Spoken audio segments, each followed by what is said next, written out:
কে কে আমার গাছের কচি কচি লাউ?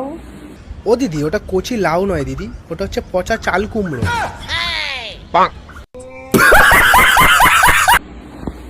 কিনতে চাও?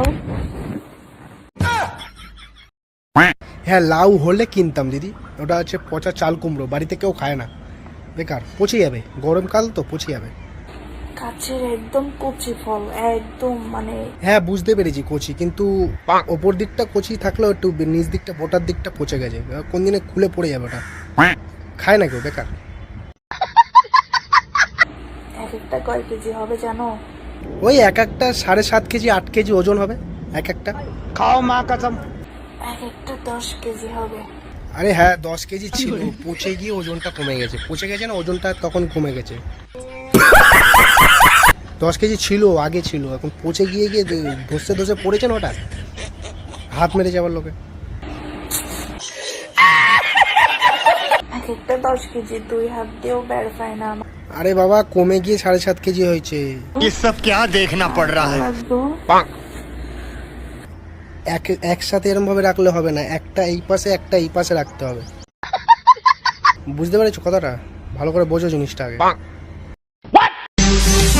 स्टेटस का मतलब होता है औकात। আচ্ছা তারপরে? उस दिन लोग तुम्हारा स्टेटस लगाएंगे।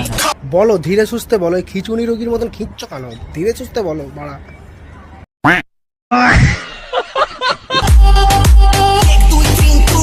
তোমার খিচুনি রোগ আছে আমরা জানি, এইভাবে সোশ্যাল মিডিয়াতে এসে খিঁচে লাভ আছে? বাচ্চারা ভয় পেয়ে যাবে তো বাড়া, বুড়ি পাঁতি রে। देखा आपने लापरवाही का नतीजा है।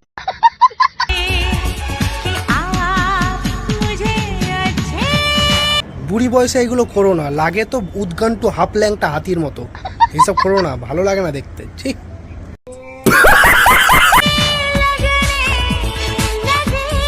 ঠিক হাক করে যদি তুমি দেখো সাদা, জানবে একদিন চেটেছিল কোনো দাদা।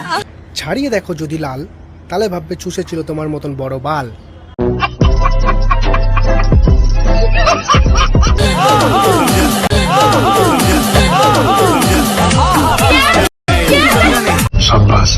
ইটের উপর ইট দিলে যেমন হয় বাড়ি, মেয়ের উপর ছেলে উঠলে হয়ে যায় ডেলিভারি। তেমনি এইসব ভিডিও বানাতে বানাতে তুমি একদিন চলে যাবে একদম গাড়ি। যদি কোনোদিন তুমি আমাকে একটা রুমে একা পেয়ে যাও, তাহলে সবার প্রথমে তুমি আমার সাথে কি করবে? বেশি কিছু করবো না, দরজার ছিটকানিটা দিয়ে র্যাম পার্ট পুরো সরু কঞ্চি দিয়ে কেলাবো, মনে শান্তি হবে তারপরে।